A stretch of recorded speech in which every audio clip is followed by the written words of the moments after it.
ఉన్నారు, మీకు ఏ రకమైనటువంటి భయం లేదు అని చెప్పి విజ్ఞప్తి చేస్తూ సెలవు తీసుకుంటున్నా. జై నేతన్న, జై మార్కండేయ. Thank you.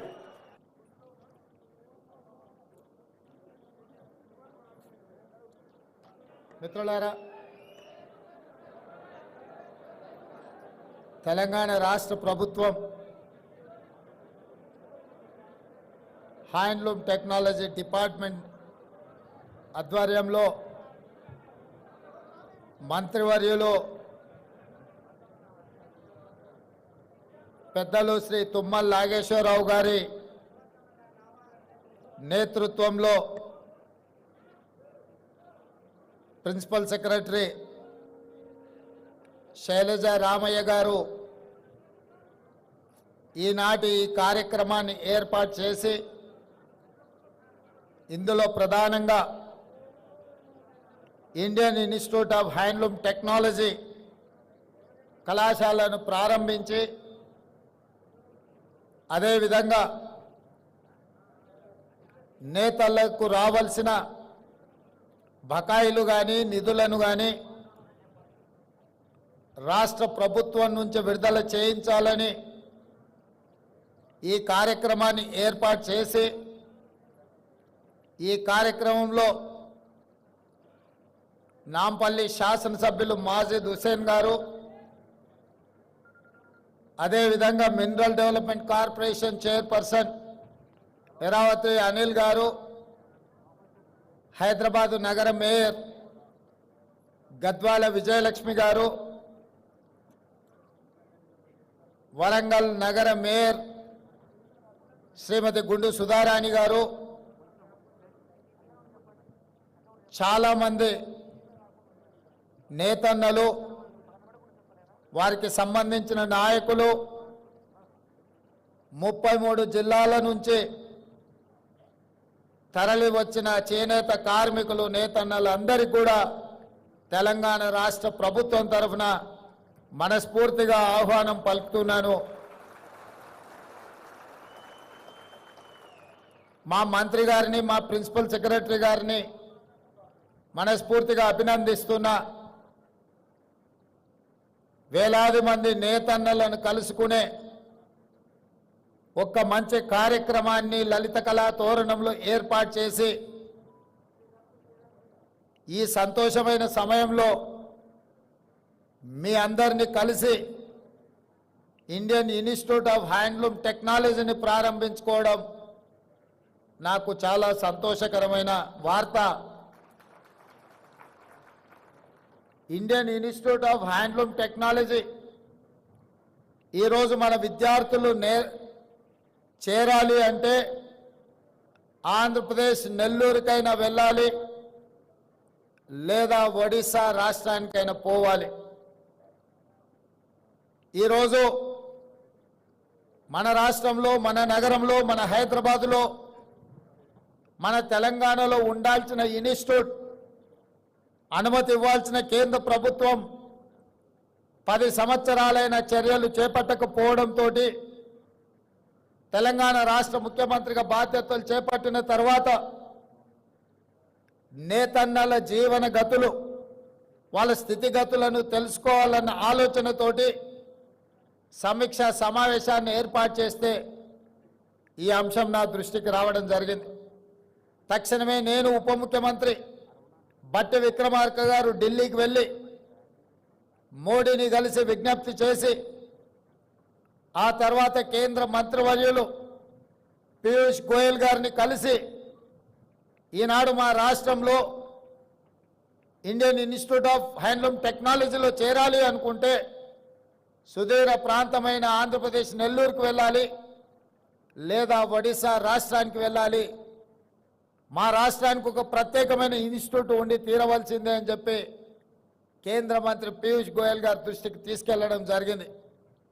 వారు కూడా రాజకీయాలకు అతీతంగా ముందుకొచ్చి నిజంగానే హైదరాబాదు అభివృద్ధి చెందిన నగరం, దేశంలోనే 5 మెట్రోపాలిటన్ సిటీస్ ఉంటే ఢిల్లీ, ముంబై, చెన్నై, బెంగళూరు వీటితో పోటీ పడే నగరం హైదరాబాదు తెలంగాణలో ఉంది.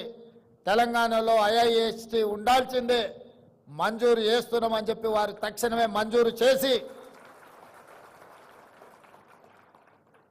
తెలంగాణ రాష్ట్రం యొక్క విజ్ఞాపనను వారు ఆమోదించారు.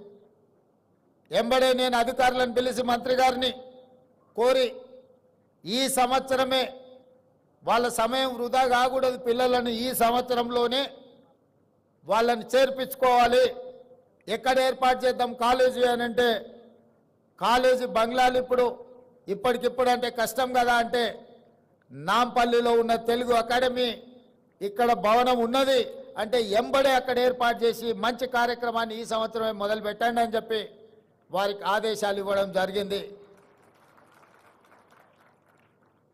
ఈరోజు డిగ్రీ సర్టిఫికెట్లు తీసుకొని పిల్లలు బయటకు వస్తున్నారు, కానీ సాంకేతిక నైపుణ్యం లేకపోవడం వల్ల ఉద్యోగ ఉపాధి అవకాశాలు సన్నగిల్లిపోతున్న తరుణంలో తెలంగాణ రాష్ట్ర ప్రభుత్వం ఆలోచన చేసి సాంకేతిక నైపుణ్యాన్ని పెంపొందించాలి, నిరుద్యోగ యువకులకు ఉద్యోగ ఉపాధి అవకాశాలు కల్పించాలి అని మొన్న జరిగిన శాసనసభలో కొత్త శాసనం చేసి యంగ్ ఇండియా స్కిల్స్ యూనివర్సిటీని ఈరోజు 4th సిటీలో నిర్మించాలి అని 60 ఎకరాల స్థలాన్ని కేటాయించి దాదాపుగా 200 నుంచి 300 కోట్ల రూపాయలైన యూనివర్సిటీ నిర్మాణానికి నిధులకు ఎలాంటి ఇబ్బంది లేకుండా ఏర్పాటు చేయడం జరిగింది, పనులను ప్రారంభించుకోవడం జరిగింది. జాతీయ స్థాయిలోనే గుర్తింపు పొందే యంగ్ ఇండియా స్కిల్స్ యూనివర్సిటీలోనే మా నేతన్న పిల్లలు వృత్తి నైపుణ్యం నేర్చుకోవాలి. వచ్చే సంవత్సరం నుంచి కళాశాలను అక్కడ ప్రారంభించడం ద్వారా అంతర్జాతీయ స్థాయిలో IIHTకి గుర్తింపు తీసుకురావాలి అని ఈరోజు మన ప్రభుత్వం నిర్ణయం తీసుకున్నది. ఈ సంవత్సరం చేరిన విద్యార్థులకు కూడా ప్రతి నెల 2500 రూపాయలు వాళ్ళు చదువుకోవడానికి స్కాలర్షిప్ ఇవ్వాలని చెప్పి ఇవాళ వాళ్లకు స్కాలర్షిప్లు కూడా మంజూరు చేస్తున్నాం.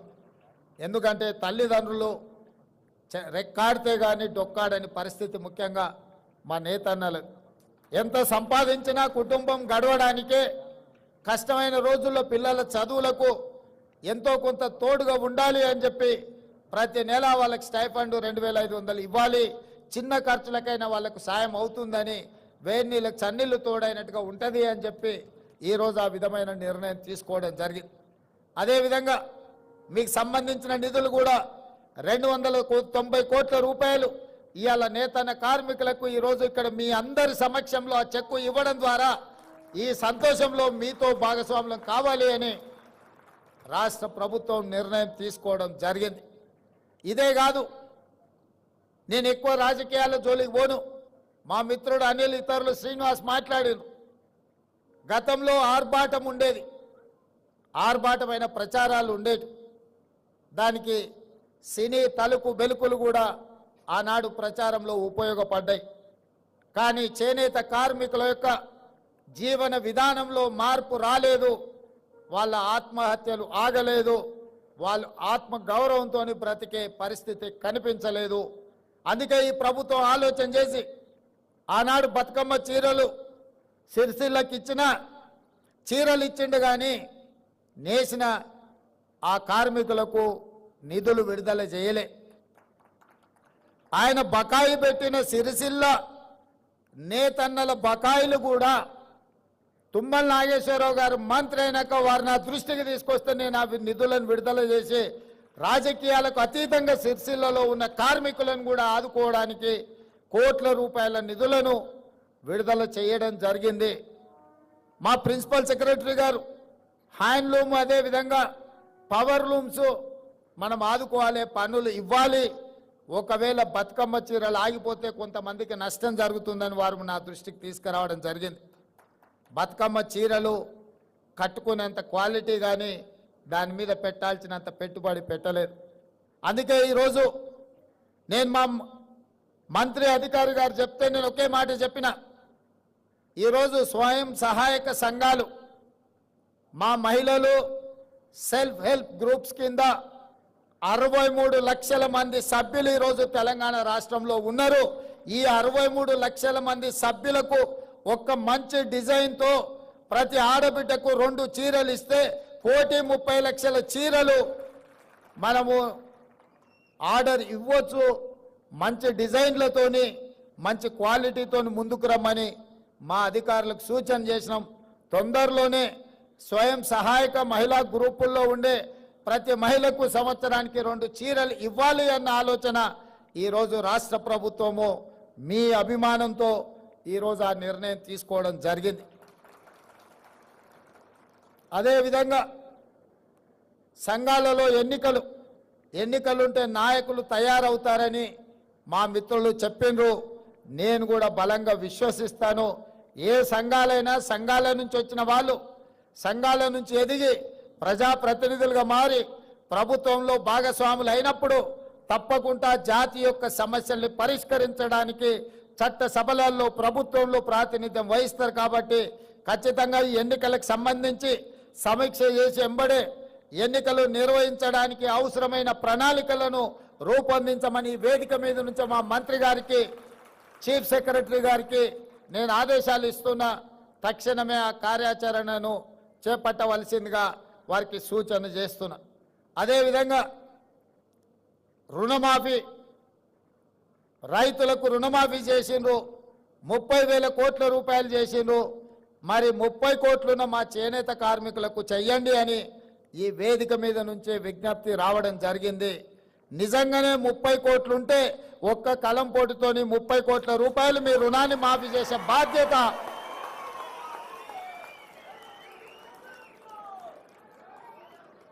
చేనేత కార్మికుల యొక్క రుణ భారాన్ని తీర్చడం 30 కోట్లు నిజమైతే ఎలాంటి సమస్య లేదు. ఇది ప్రజా ప్రభుత్వం, పేద ప్రజల కోసం ఉన్న ప్రభుత్వం. ఇది ఇందిరమ్మ ప్రభుత్వం. ఇందిరమ్మ ప్రభుత్వంలో కుల వృత్తులకు చేతి వృత్తులకు సముచితమైన న్యాయం చెయ్యాలన్న విధానమే మా ఆలోచన. తప్పకుండా 30 కోట్ల రూపాయల రుణమాఫీ చేయడానికి 30 కోట్లు మంజూరు చేయడానికి అవసరమైన ఆదేశాలను చీఫ్ సెక్రటరీ గారికి ఈ వేదిక మీద నుంచే ఇస్తున్నా. తప్పకుండా మీరు దూర ప్రాంతాల నుంచి ఎక్కడెక్కడి నుంచో మారుమూల ప్రాంతాల నుంచి మీరు అందరు ఇక్కడికి వచ్చిండ్రు.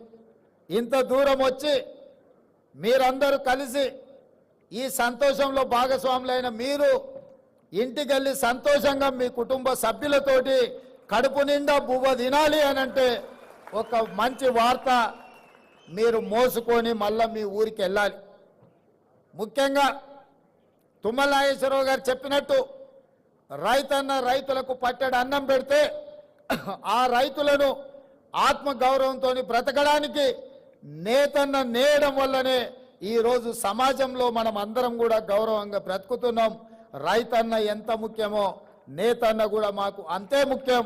మీ కష్టాలను తీర్చడానికి, మీ సమస్యల్ని వినడానికి, మీ సమస్యల్ని పరిష్కరించడానికి మీ ముఖ్యమంత్రిగా, మీ సోదరుడిగా నేను ఎప్పుడూ మీకు అందుబాటులో ఉంటాను. ఇక కొడంగల్ విషయానికి వస్తే ఒక్క కోస్గి మండలంలోనే, నియోజకవర్గంలోనే కాదు, కోస్గిలో మా చేనేత కార్మికులు, మా నేతన్నలు వేలాది మంది ఉన్నారు. ఇవాళ నా గెలుపులో కొడంగల్ శాసనసభ నుంచి ఎన్నికైన నాకు 100% నేతన్నలు అండగా నిలబడి ఈరోజు నన్ను శాసనసభ్యుగా ఎన్నుకున్నారు. కాబట్టి తెలంగాణ రాష్ట్రానికి ముఖ్యమంత్రి అయిన నా నియోజకవర్గంలో నేతన్నలు చాలామంది ఉన్నారు. వాళ్ళతో నాకు చాలా సన్నిహిత సంబంధాలు ఉన్నాయి. వాళ్ళకు కావాల్సిన కమ్యూనిటీ హాల్స్ కావాల్సిన నిధులు కూడా నేను ఎమ్మెల్యేగా ఉన్నప్పుడు ఇచ్చి ఆ కమ్యూనిటీ హాల్స్ కట్టించడానికి, వాళ్ళకు ఆదుకోవడానికి అన్ని రకాలుగా అక్కడ వాళ్ళతో నాకు సత్సంబంధాలు ఉన్నాయి. అందుకే ఈరోజు గద్వాలైనా, నారాయణపేట అయినా, కొత్తకోట అయినా, కోస్గి అయినా, సిరిసిల్ల అయినా, కరీంనగర్ అయినా, వరంగల్ అయినా ఎక్కడున్నా నేతన్ననే నేతన్న కొండా లక్ష్మణ్ బాపూజీ వారసులు. కొండా లక్ష్మణ్ బాపూజీ ఆనాడు తెలంగాణ కోసం కొట్లాడిండు, తెలంగాణ కోసం త్యాగం చేసిండు. తెలంగాణ రాష్ట్ర సాధన కోసమే కాదు, తెలంగాణ రాష్ట్ర సమితి చంద్రశేఖరరావు గారికి నిలువ నీడనిచ్చి పార్టీ పెట్టినప్పుడు మొట్టమొదట కార్యాలయం పెట్టుకోవడానికి స్థలం ఇచ్చింది కూడా కొండా లక్ష్మణ్ బాపూజీ గారే. వారు గొప్ప నాయకుడు.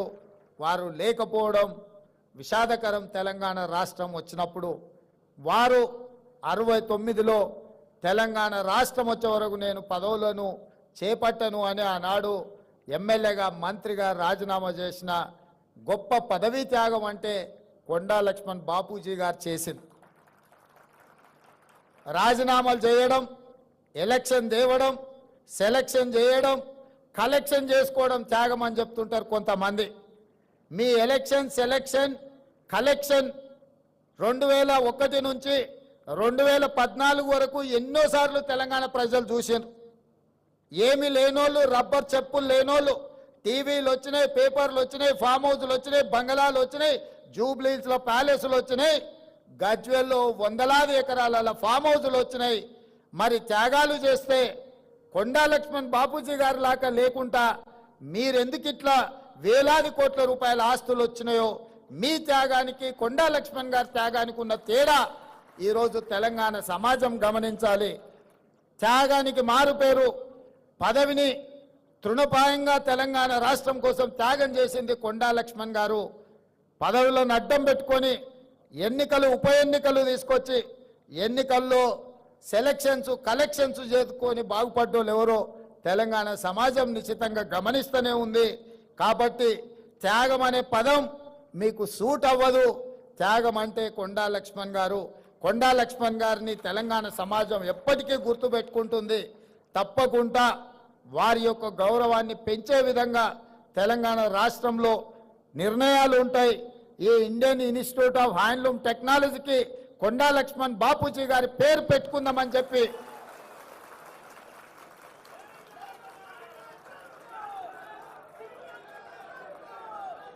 శాశ్వతంగా చరిత్రలో వారి పేరు నిలబడాలి అనంటే విద్యా సంస్థలకు వారి పేరు ఉండాలి.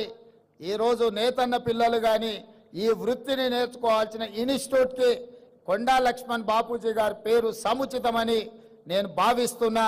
మా అధికారులకు, మా మంత్రి గారికి నేను ఆదేశాలు ఇస్తున్న ఈ వేదిక మీద నుంచి తక్షణమే దీనికి సంబంధించిన జీవోను విడుదల చేయండి. ఇండియన్ ఇన్స్టిట్యూట్ ఆఫ్ హ్యాండ్లూమ్ టెక్నాలజీకి కొండా లక్ష్మణ్ బాపూజీ గారి పేరును పెట్టి శాశ్వతంగా వారి గౌరవాన్ని పెంచే విధంగా తెలంగాణ రాష్ట్ర ప్రభుత్వం నిర్ణయాలు తీసుకోవాల్సిందిగా నేను ఆదేశాలు ఇస్తూ, ఇంత దూరం నుంచి వచ్చిన మీ అందరినీ మళ్ళొక్కసారి మనస్ఫూర్తిగా అభినందిస్తూ మీ అందరి దగ్గర సెలవు తీసుకుంటున్న ధన్యవాదాలు మిత్రులారా.